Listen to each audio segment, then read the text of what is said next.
This 111-year-old mansion is for sale for just $9.99, but everyone is saying no for a strange reason that has left locals confused. Just $9.99 for a mansion. That's even less than a Starbucks drink. Lorena White couldn't believe her eyes when she saw the listing on her computer. Located in Montclair, New Jersey, this grand mansion has 6 bedrooms, 3 bathrooms, a tennis court, and over 2 acres of beautiful land, all for only $9.99. Lorena felt excited by the ridiculous price. As a real estate agent, she had seen many unique properties, but this was something truly special. The listing also mentioned a $10,000 bonus to help with moving costs, which seemed odd in such a wealthy area.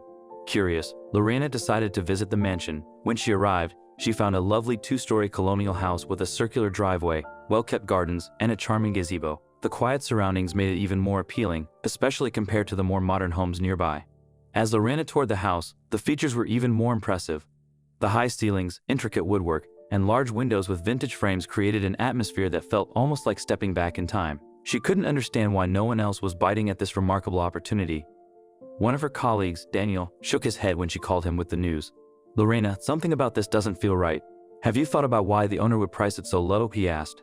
But Lorena brushed his concerns aside. "It's just a unique listing," she replied.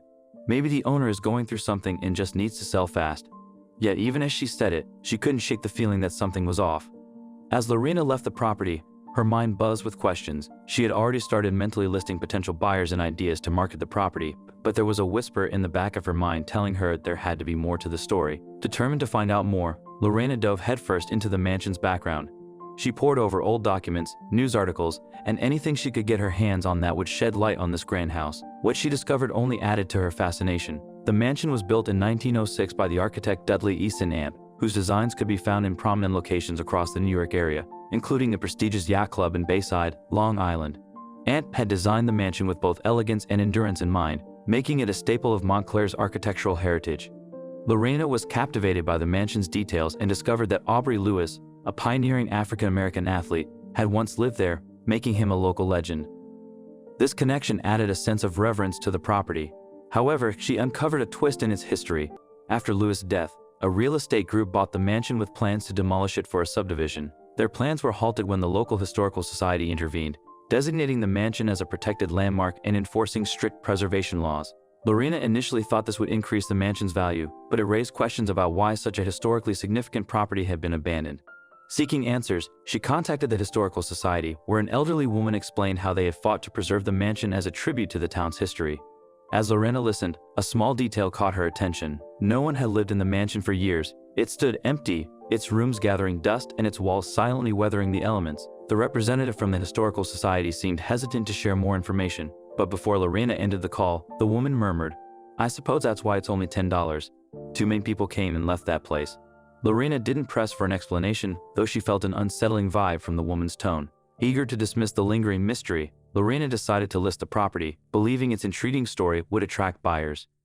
As days passed, Lorena began to notice details she had overlooked during her first visit. Some rooms felt uncomfortably cold, and a faint, almost medicinal odor lingered in certain areas. One room, with its antique wood-paneled walls, felt particularly strange, as if it held secrets.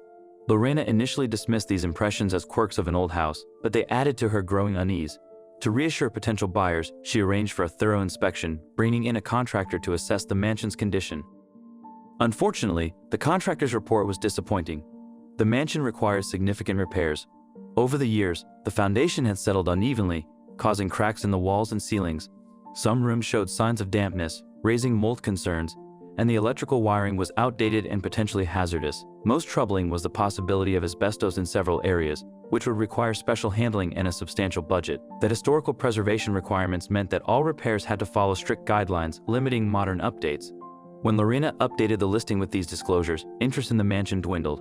A few hopeful buyers inquired, but as they learned about the extensive work and costs involved, they quickly lost interest, murmuring, "It's just too much." Undeterred, Lorena decided to host an open house, hoping the mansion's beauty would shine through. On the day of the showing, a handful of curious visitors and serious buyers toured the property. Many admired the mansion's stately facade from the circular driveway, but their enthusiasm faded inside. One couple spent less than 5 minutes in the house before exchanging uneasy glances and commenting on the place's energy. By the end of the open house, Lorena felt a heavy disappointment. Something about the mansion seemed to drive visitors away. As she locked up that evening, she wondered if she was missing a crucial piece of the mansion's story. Determined to uncover the truth, she delved deeper into its history, hoping to find details that might explain the growing unease. Her curiosity led her to the town's archives, where she discovered a document she had never seen before, one detailing a unique condition tied to the property. The condition, it turned out, wasn't about the mansion's physical state but its location. The land on which the mansion stood was designated for a new subdivision, as per an agreement between the real estate group and the town. While the mansion had been preserved for historical purposes, it had to be relocated in its entirety if someone were to purchase it. This meant that any potential buyer would be required to transport the entire mansion intact to another location within a quarter-mile radius. The arrangement had been made to ensure that the original house could remain a part of Montclair's heritage, while still allowing new construction on the valuable land it occupied. The catch was monumental. Lorena now understood the $10 price tag. It wasn't just an incentive, it was a last-ditch attempt to entice a buyer despite the enormous financial and logistical hurdles involved. Lorena was overwhelmed by the revelation that moving the 4,000-square-foot mansion brick by brick would be an enormous task, costing hundreds of thousands of dollars. The $10,000 moving incentive now seemed almost ridiculous, barely covering a fraction of the total expenses, which didn't even include renovation and compliance costs or finding a suitable new location. Feeling frustrated, Lorena contacted a moving company which quoted over $200,000 for the move, a conservative estimate given the mansion's size and preservation requirements. She realized the $10 price was not an opportunity but a warning, explaining why buyers had walked away. As she drove home, the mansion's charm felt bittersweet. She understood that any potential buyer would need deep pockets and a commitment to historical preservation.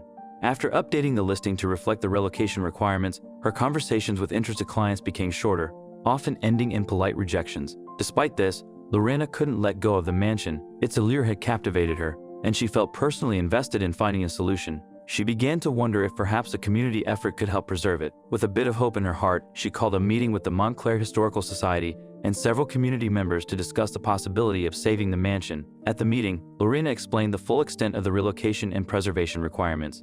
As she spoke, the room fell silent, and she saw the same sense of resignation she'd seen in potential buyers' eyes. Finally, an elderly man in the back spoke up. "Even if we could cover the cost to move it, there aren't many places left in Montclair where a house that size could go," he said quietly. Lorena had to admit he had a point. With real estate in Montclair at a premium, finding a nearby lot that would meet the quarter-mile radius stipulation was nearly impossible. The crowd murmured, and Lorena felt her initial optimism fading. She was about to end the meeting when a man sitting near the front, a preservationist named Oliver Haynes, raised his hand. "I know of the lot," Oliver began, capturing everyone's attention. He explained that he owned a small piece of land just within the designated radius for relocating the mansion. While it wasn't large enough for new development, he proposed that, with the town's support, the mansion could be placed there as a historical landmark and public museum. The idea intrigued the crowd, and they began discussing the possibility of creating a museum to honor Aubrey Lewis' legacy and celebrate the mansion's architectural history. They agreed to consider launching a fundraising campaign, but the goal felt daunting. Moving and renovating the mansion would cost over $200,000, not including the extensive renovation costs Lorena anticipated. As the meeting concluded, Lorena felt a mix of hope and uncertainty. She had found a potential solution, but it was still a massive undertaking, and she worried this might be her last chance to save the mansion. The following months were a whirlwind of planning, fundraising, and overcoming logistical challenges. Lorena led the effort, tirelessly reaching out to local businesses, organizing donation drives, and planning a benefit event to raise awareness. Gradually, the funds began to accumulate, and Lorena's hope grew stronger each day. The Montclair community rallied around her, offering time, resources, and skills to help make the project a reality. Lorena knew they had reached a tipping point when local media outlets picked up the story, generating support from across the state. By the end of the fundraising campaign, they had raised enough to cover the relocation and initial restoration costs, a milestone Lorena had barely dared to dream of. On the day of the mansion's relocation, the streets filled with onlookers eager to witness history. Skilled movers carefully disassembled and transported each part of the mansion to Oliver's donated lot. The process was delicate, but Lorena felt a thrill each time she saw another piece stakely positioned. As the mansion was reassembled and the finishing touches applied, Lorena admired the result. The house looked grand and dignified, its colonial charm restored, ready to begin a new chapter as a public museum. On opening day, a diverse crowd gathered to celebrate the mansion's new life. People from Montclair and beyond toured the museum, marveling at the craftsmanship of Dudley Easton Ant and learning about Aubrey Lewis' remarkable legacy. As Lorena moved through the crowd, a deep sense of satisfaction settled over her. What had begun as an impossible sale had blossomed into something far more meaningful. Would you buy a mansion that's over a century old if it was only $9.99? What if there was a strange catch that made everyone turn it down? I hope you liked this video. please give it a thumbs up, share it with your loved ones, and subscribe to our channel. Thank you.